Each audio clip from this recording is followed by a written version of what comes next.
So if I've absolutely blasted apart a sneaker, torn it to shreds, ripped it a new one, destroyed this sneaker and said it's absolutely horrible, and then a colorway comes along and I'm like, I quite like that.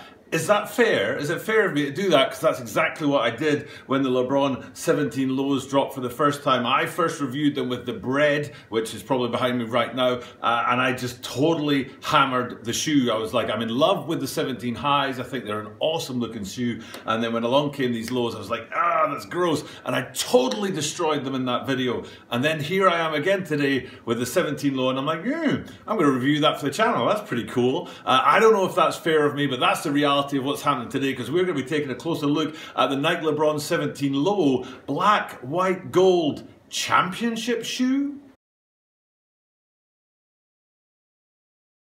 This is a Tokyo About a 23 Sneaker channel. Tokyo About a 23 Sneaker channel des. Mainichi Upsurino day, Mainichi Media Inside. Every single day from Tokyo, Japan, I bring you content about upcoming sneaker releases, sneaker news, and sneaker reviews. And today we're looking forward to the April 1st drop of the Nike Lebron 17 low championship shoe, black, white, gold. Who knows? With this whole coronavirus thing kicking off and the NBA shut down, we don't know if this shoe is actually ever going to get out there on the hardwood floor, because it's designed for the Lakers' run through the playoffs, but that might not be happening, even though King James himself has had a cracking year. It might end in nothing because the NBA has been shut down, but you know, I can't talk about that, I can't change that, but what I can do is I can look at this sneaker and tell you what it is about it that I like, especially in contrast to the fact that I hated the previous two colorways from the Nike Lebron 17 low. And that's what we're going to do today, but first, just a quick thing about samples on Sunday. One of my viewers was kind enough to send me a video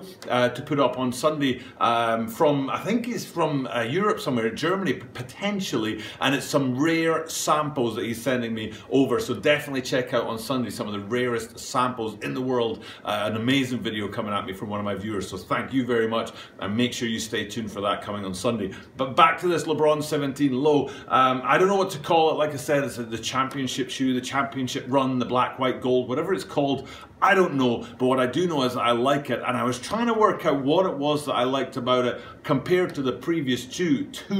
So there have been the first one, which was, I think it was Stay Tuned, it was called, or Stay Tuned, or Tune, or something to do with the Space Jam movie, I think. And then the second one was those breads that I actually did review for the channel. And there's a commonality between those two, and then if we jump forward and look at this one, and you can see a really big design difference. There's one major feature on these that is different from those previous two iterations, and that is that if we look at the previous two, you can see that the upper is a single solid color, but then when we jump forward to this shoe, you can see it's split in half a little bit in sort of design, a bit like the Jordan 11s, if you think about it in a way, you know, that sort of lower patent leather part with the higher leather part. But in these this situation, this case here, what you've got is you've got a lower black part and then a white part, and then a lower white part and then a black part, and then the white laces on top of that. And it's that contrast, I think, that was missing from the previous two. The previous two were a bit blocky, a bit bricky, a bit too solid, but then the split between the lower and the upper on the upper is what really catches my eye. So you start off with that white leather around the middle part of the upper, and if you zoom in, and hopefully I've zoomed in on it here right now, you can see it's got that kind of dimpled effect across the top of the upper there, and that contrasts really well when you go up in towards the lacing system area where they've got that black material, and it's a totally different effect, but the two together really contrast well, and then those flat laces across the top in white just bring it all together. So for me, that's why I like this shoe. I really thought about it, I'm not kidding, I actually seriously thought about it. It was like, right, what is it in here that I'm struggling with? And what is it about these guys that I really like? And that for me is the big point, is that kind of split upper that takes away from that kind of solidity of the whole thing that makes it look like a brick.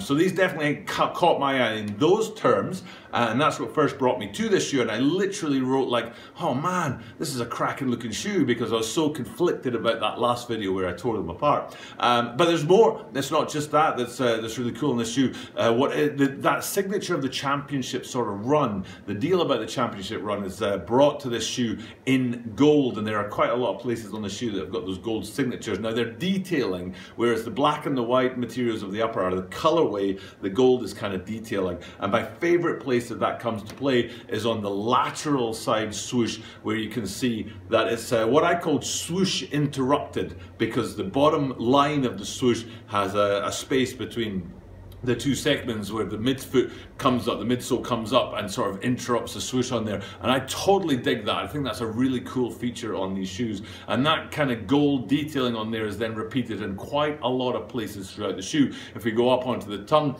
you can see the signature detailing on there in gold as well. If you go and have a look inside, you'll also see that on the insole, there's a star in there in gold. Again, it's kind of playing on that idea that King James has had a great year. The Lakers were #1 seeds out of the Western Conference, I think it was. I'm not a huge basketball guy. I can't even say the word, so I don't follow it that closely, but I do follow the shoes. And what I know about the Lakers this year and King James is that he's done a cracking job, and they are looking good for the playoffs, for a run through the playoffs. But whether that actually comes or not because of this coronavirus thing, who knows. But anyway, on the inside, you've got that gold star in there that again represents the playoff kind of thing, and the hope that they would go all the way and win it this year, which would be a bit of a comeback if we're honest, because I know the Lakers haven't been doing so great in recent years, and even last year in LeBron James's debut season, it wasn't a great season for them. I think they missed the playoffs if I remember rightly. So, but then we've also got the gold on the back of these guys. If you flip them around to have a look at the heel, you can see that King James crown on the back there, which completes the gold sort of detailing on the shoe. But if we flip them upside down, one of my favorite features of the 17s is that outsole. To me, it looks like a kind of skin, and I really dig the outsole on the 17 highs and these 17 lows as well. It was the only thing about the breads that I was able to kind of get behind, and I'm happy to see it brought forward here as well on these guys, because I do think it is one of the coolest sort of outsoles and one of the signature features of the 17s. But the question is about these guys is, will they ever have a chance to fulfill their destiny? Are they ever going to be able to be brought out and taken, you know, to that championship run and help the Lakers and LeBron go on and get LeBron his I'm going to go with his 5th championship ring. I think he's got 4, but I might be wrong. Has he got 3 or 4? And they're pushing on for his 5th, but there's the first Lakers championship for a long, long time. So that's where they were going with this shoe. That's been cut short, but whether they have a chance to come back at it when the NBA comes back again, or whether we have to save them for next year, time will tell as we see what happens with this coronavirus thing worldwide. For now, though, that's pretty much my look at this shoe. I really did take it apart and smash it to bits a little bit in the bread video, and so here I am kind of being a bit cheeky, coming back with this shoe and actually being kind of behind it. But I think it is a pretty fire looking shoe. Definitely the best of the 3 LeBron 17 lows that I've seen so far. Maybe if you agree with me, you'll be going out there to try and buy these guys. For now, though, it's time for me to sign off, and thank you guys for checking out my content. But what I do at the end of every single one of my videos is I talk about the Shoe Butter playlist, which has some of the rarest shoes in the world in hand, samples, player exclusives, prototypes, that kind of stuff. And I put that link up at the end of my videos so that then you can see all the other links that have been throughout this video and choose one of those to go watch your next video. So dang, there's a link to that video, and you'll see all the other ones there, or that playlist. Go have a watch of one of those guys. But for now, time for me to sign off. Thank you guys for checking out the content. But for now, I'll just do what I do at the end of every single one of my videos, which is say that I do this every single day, so you are guaranteed to see me tomorrow.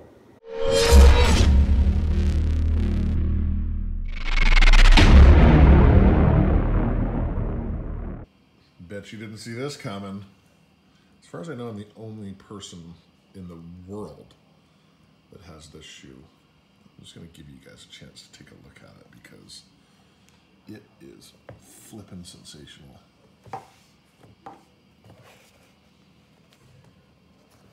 Oh.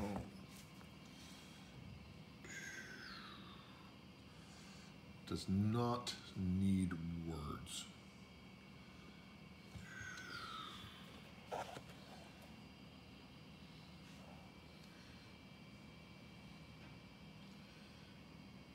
No words required.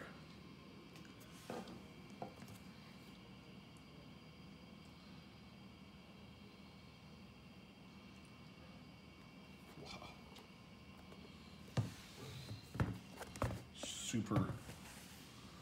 Super lucky to have this pair of shoes in my collection. So this is the LeBron graffiti, LeBron 8 graffiti. This was actually there was only a picture of this released with LeBron wearing them in a pickup game of basketball with a bunch of other NBA players, and of course the sneaker world went crazy over it. Then the season was postponed and delayed, and a lot of the sneakers never released that they were talking about releasing, this being one of them. So this became a sample colorway that has sat quietly in my collection for many years, and I'm now unearthing it again for the butter movement community to feast their eyes upon. So if by some chance you chose the Graffiti 8, thumbs up to you. You must be an OG butter member. And if you didn't, well, there you go.